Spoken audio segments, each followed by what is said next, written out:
Welcome to the InStory Show. I'm Devorah Spilman, your host, and today I am thrilled to welcome InStory expert Leslie Brown. Hi, Leslie. Hi there. So Leslie is a holistic life coach and guide, and you'll see why she's kind of an embodiment guide. I said, you can't call yourself that, but we're going to dive into what that means. What does it mean to really get embodied, to not just be creative in your head, and how that is part of what we have to do to come out of hiding. So before we dive into all that, like everybody else, this summit, I've had everybody really share a little bit about what were you like when you were a little kid. Okay. I was a little wild child. I'm the middle of 5 kids, so I have 2 older brothers, and we lived in a neighborhood. We lived on my grandparents' property when they had a very big Victorian house, which I could explore during the day, but then I was outside most of the time. And we lived backed up to a cul-de-sac, which in a neighborhood in a rural area. We had streams, running through the property. So I was out playing with pollywogs. I was out playing with the dogs in the neighborhood. I was out playing with the boys in the neighborhood. There was a couple trampolines in the neighborhood. So we were bouncing and jumping and playing all over the place most of the time. And then there would be a bell at nighttime calling us home for dinner. And so kind of tell us your story about, tell us your moment of that really amazing thing that happened to you when you were a little kid, and how, everyone's talking a little bit about how you have this natural expression as a kid, but how you couldn't be that way all the time. Okay. You mean the lightning incident? Okay. So I was in a cabin being bathed by my mother. I was 4 years old. I was sitting in a sink, and she was giving me a bath, and there was a lightning storm outside, and the pump house got hit by lightning, and it shot it through the sink. So apparently I jumped out of the sink, and I wonder whether I had, like a near-death experience or some sort of experience with that, because I've always seen much more of the world than my family did. And I do remember right after that time was when I would hear my mother saying a lot, "Go to your room, Leslie, no one wants to hear what you have to say." So I don't know whether I was reporting back of things that I had seen in that experience, but it wasn't, it was a very Catholic household, so there was a very limited amount of beliefs that you could have. So I think that my nature connection got a little bit shut down there. And okay, so keep moving us forward. So, clearly you had, like so many of my speakers, this incredible connection to nature and then this expanded consciousness. So where did you guys go next? Okay, so then when I was 9, we moved away from my grandparents and moved on to a horse farm. My brother, one of my older brothers, was getting into the horse business, and I started riding when I was around 13. So I was in the barn every afternoon after school. We were having manure fights with each other. We were riding our horses in the afternoons. So I came out of the box even more when I was riding horses, because it was a wild, afternoons in the barn was a wild and crazy adventure. And then connecting with a horse, there's a lot of power in the horse. But then we would come up from the barn for dinner, and the box was even tighter. So it was like coming out, and then it was being shoved back in. So it was very confusing because I wasn't really sure. There was no in between. It was either completely shut down or completely open. Right, and it was you couldn't bring those worlds together. No. At that time. No. Okay, so tell us a little bit about what you did once you left home. You mean college? Yeah. Okay. I attempted college 3 times. I did have an English teacher that told me that I was quite talented with writing, and that he suggested I go to the college where he went because he was a writer. And I did that because my boyfriend was going to be out at school in Ohio as well. So I thought that would be, a plus. But I made it, sophomore year partway through, and then I was back home again because I ended up being half Italian, and I was raised to believe that I was the caretaker of most of the family. So I think it was the guilt more than anything of being away from home that kept bringing me back home versus staying in college. And I did that 3 times. 3 times I left and 3 times I came back without getting my college degree. So then I did the next thing on the checklist back in that day, and I got married. So it was, I was following the program, I guess. Yeah. So how did that go? It didn't go very well. It was, I ended up meeting my second husband. I worked at an air conditioning business, and we ended up starting our own air conditioning company. And so I worked in the office, and we had a very successful business. We had a beautiful home that I had renovated. I did everything the society told me that was supposed to make me happy, but I still felt like something was missing inside. And so then I had an experience one afternoon where I was talking to a friend of mine, and I said to her, I feel like I'm just a giant head walking around this planet. And she suggested to me that I may want to try a codependency workshop. It was a 4-day workshop, and it was a psychodrama program where you literally acted out. You had people in the group help you act out what was happening in your life when you were growing up. And that helped me understand why it was safer most times to be in my head than it was to be in my body. And this particular counselor that I had during this workshop suggested that maybe it would be a good idea for me to get into therapy and work through some of these issues that were making it less easy for me to come back down into my body and was staying in my head. So I did that, and within 6 months I was back in college because he planted the seed, this therapist did, and he said, you're really intelligent. Maybe you should be going back to college. And I jumped right on it and ended up going back to school to get my social work degree. And I completed my bachelor's in social work, and then I got my master's.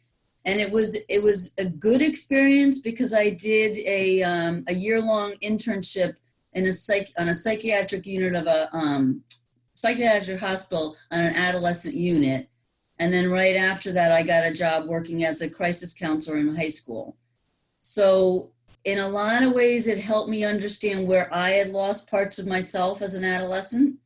So kind of like returning to the scene of the crime in many ways.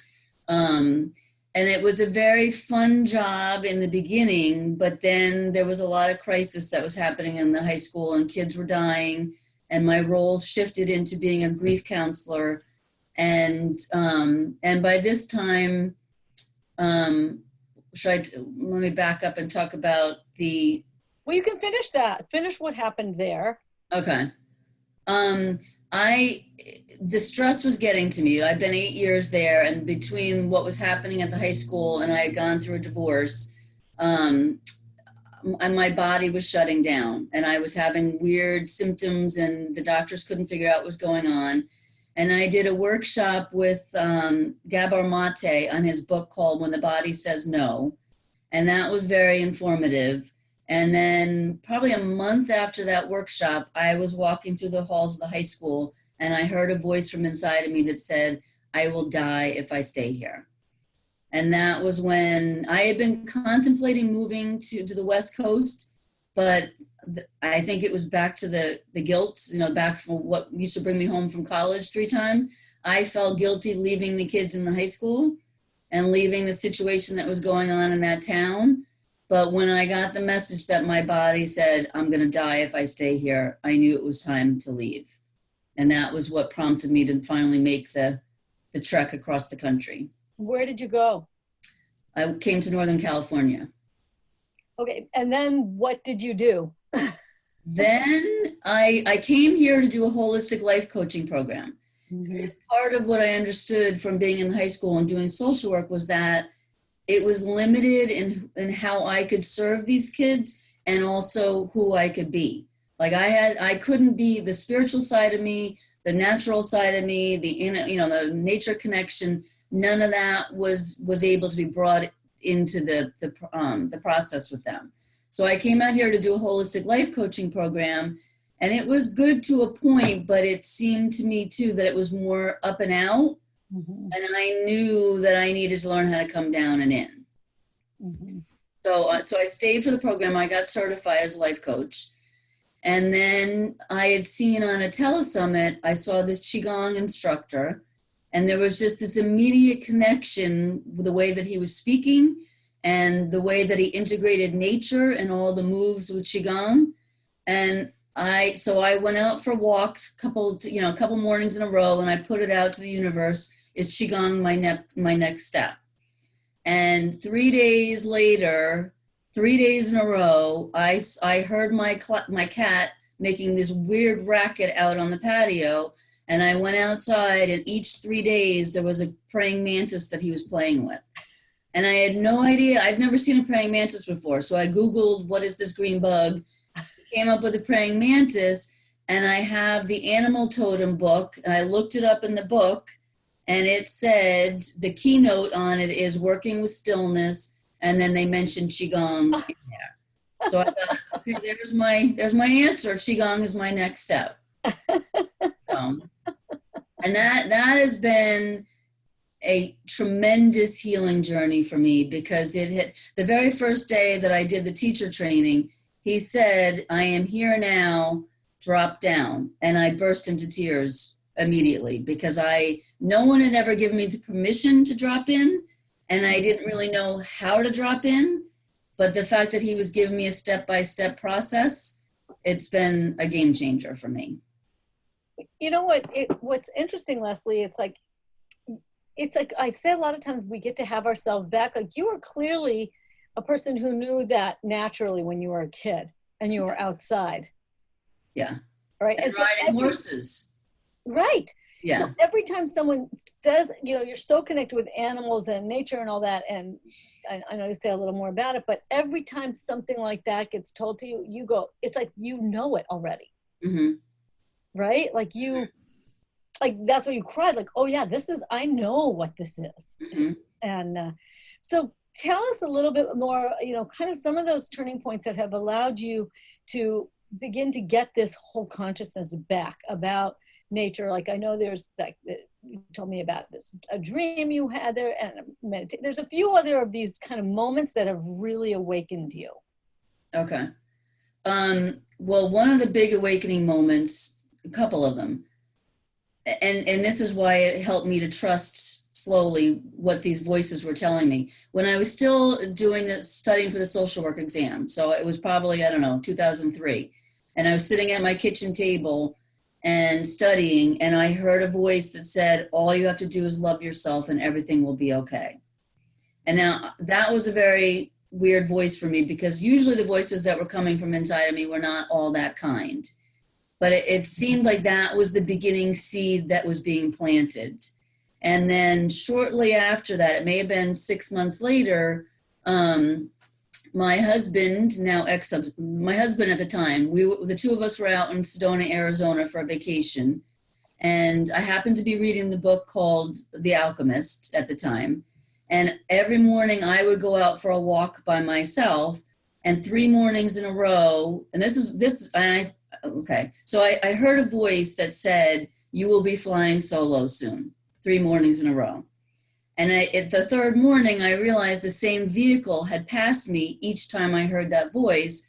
And it wasn't until the third day that I realized it was a pickup truck with a trailer pulling a hot air balloon behind it. So, and I didn't know what that meant. It was just, again, it was planting the seeds. You're going to be flying solo soon. And within 10 months, I had finished my social work program. I had gotten a job at the high school. And November of that year, I ended up moving out of my marriage. And that had never been a thought in my mind when I heard that voice. But the prompting kept pulling me that there's something more you're being called to do.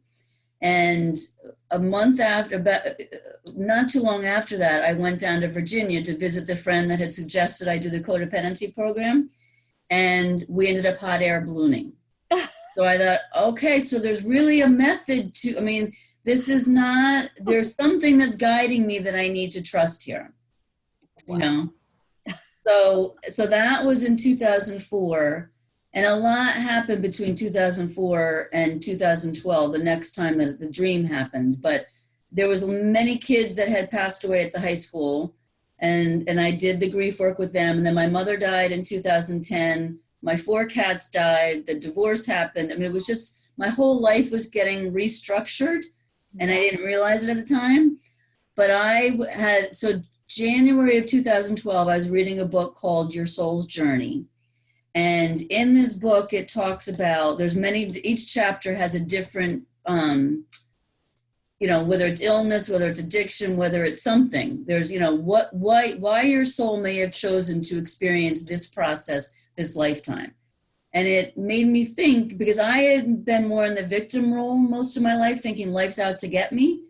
But it was a total shift in, wow, maybe I did choose this path, and what would I have wanted to learn with that? And when I read the chapter that spoke to me the most, it said that I chose to come into this lifetime to have parents that I would not be able to connect with, and that my reason for that was because I wanted to connect with the divine directly. So I'm lying in bed thinking, wow, so all these years when I couldn't connect with my mom, it wasn't because she didn't love me, it was that she loved me enough to play the role of someone that I could not connect with. And as a kid, I had interpreted as that she didn't love me, but in reality, she loved me and played the soul role so I would have the lessons that I needed to get what I wanted to get in this lifetime. Wow. And I was a person that didn't remember my dreams a whole lot. That night, my mother came into my dream for the first time, and we were standing in the grocery store, and she said to me, we're staring at our feet, and she says to me, now, Leslie, it's not enough for you just to change that story. Now you have to walk with it and work it in. And that, I woke up the next day knowing intuitively that meant that it wasn't a mind shift. It was going to be a whole body shift that I needed to do. Because both my mother and her parents died never being in their bodies. And they had all the health situations of what was happening when you're not in your body. So it was like a wake-up call for me.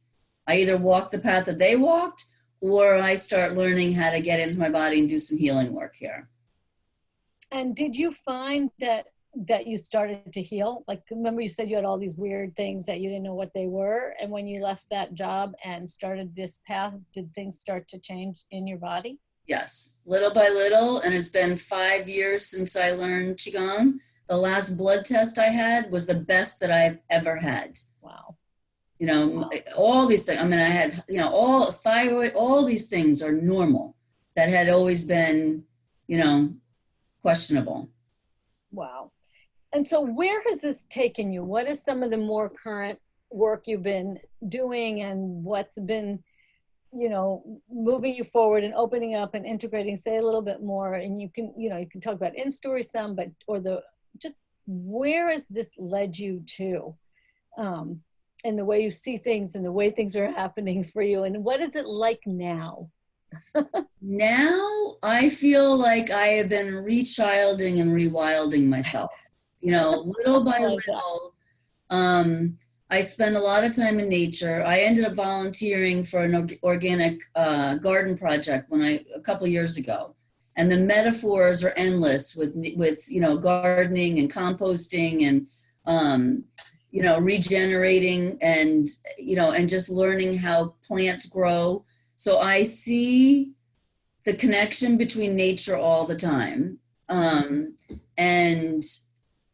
I want to back up a second. I had a session before I moved to the West Coast with someone, and I don't remember if she was a shamanic practitioner or what she was. It was an over the phone conversation. And she said to me, "You are a shapeshifter." And she suggested that I order this book called I think it's Nature Speaks, or Nature Speaks. It's an animal totem book.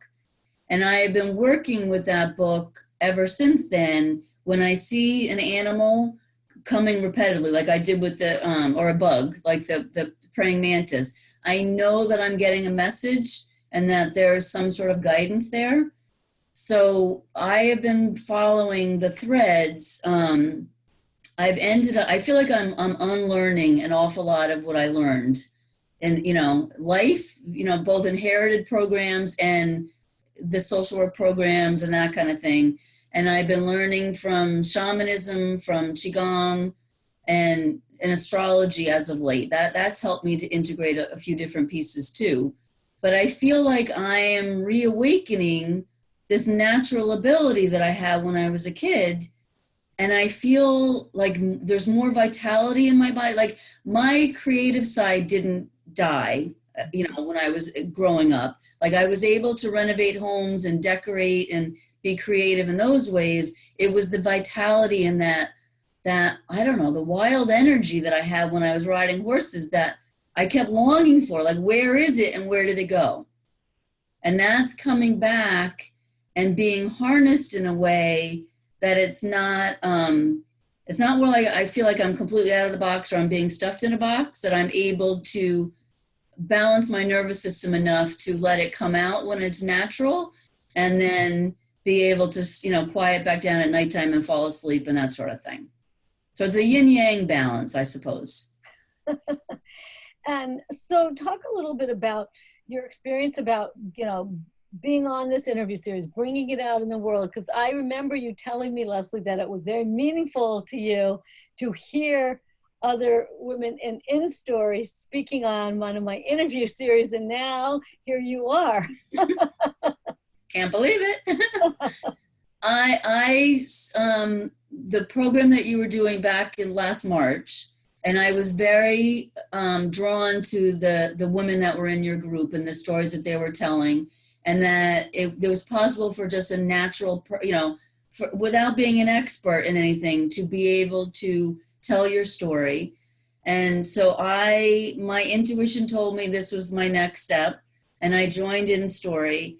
And what's been happening for me is that I feel like each week we do a guided process. And I feel like now that Qigong has helped me build the stronger internal structure, that every week there's another child part of me that is coming back home and feels safe to now be here. And so I feel like I'm befriending lost parts of myself for all different ages. I mean, from the very start, I think the very first journey I did with you, I was climbing a tree. That was my process. So it's like these parts of me that I had when I was a kid are coming back and being integrated. And I feel like I am now a safe person to allow all these different parts of me to be here without the critical voice shutting them back down. Because as much as it was an outside voice in the beginning putting me in a box, then it was my own voice that was a lot of times shoving me back in the box. And you said that you compared InStory to a story, like the Cubs or the Lions, something like that. Because the reason why you say it like that is because this is so much about what InStory helps us do. You're so good with image and metaphor and. Okay, so in Qigong, there's a move called the tigress gathers her cubs, and you're basically pulling your arm out and you're pulling it back into your power center. And I feel like that's what the weekly process, the weekly journey that we do with InStory, it's like each week I feel like the tigress me is pulling back another part of the cub that needed to come back home. And it's the primal energy. It's that wild, instinctual energy that I think, first of all, it helps improve our health. And then it helps improve intuition. And it helps me feel more my true self. Every week I feel like I'm a little more me than I was before we had that journey. Mm-hmm. So I'm very grateful for that.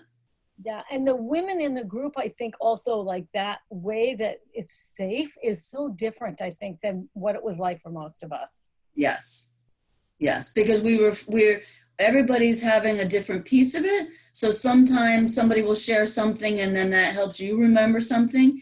And the fact that it's a safe environment for us all to unravel the stories, unpack the box, and be seen from each other, then it helps to integrate it as well. Because most of my life, I feel like I've been walking around with these little stories, but there was no place to go to share them, so they weren't getting fully integrated in me. Right. That's a really powerful way to think about it. When you can't share them, they don't integrate, which that is a really powerful. There is a lot of power in the realm of story in many levels. And in fact, tell that story about how I think when you said it was your therapist who told you to write a book or something like that. Like, Yes. tell about that. Yes.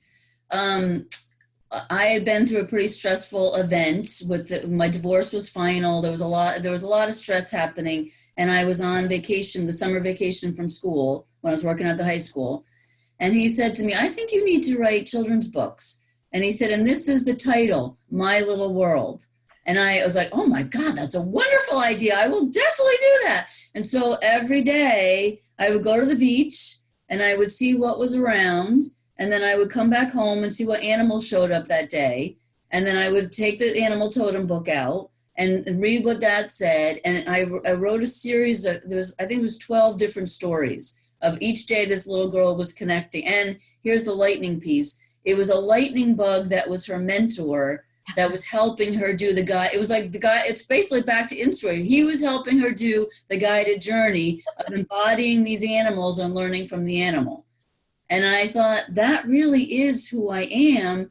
And literally, I wrote that series in 2008. And 4 years later, when I moved to California, I feel like I'm living the process that this little girl was doing in these stories. Wow.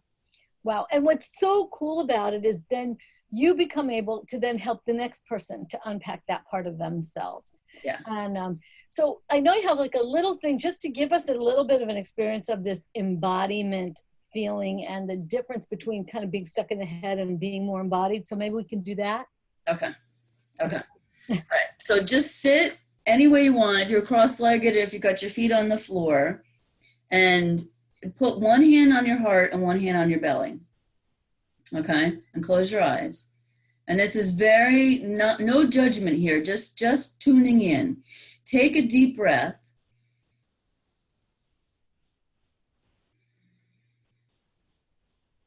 And see where you feel, which hand you feel moving more. Is it the upper hand at your heart, chest level, or is it down by your belly center? Well, I do honestly feel it more in my chest. Okay. And I do too right now too, because we've been talking. Okay.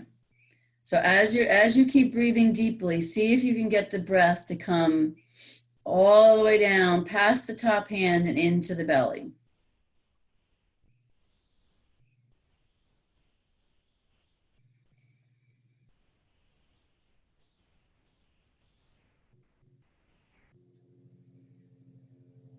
And see if you can give your belly permission to expand outward as you breathe down.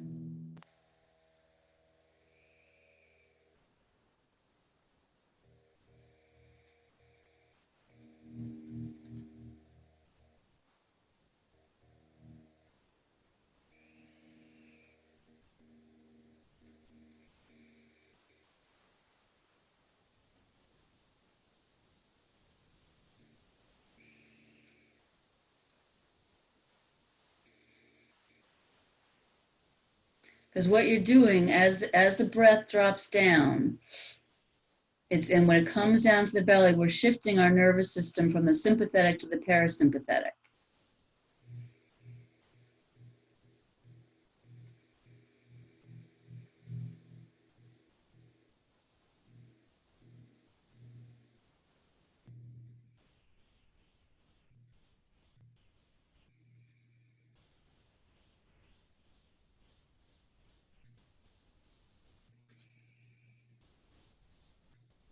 Can you sense the belly?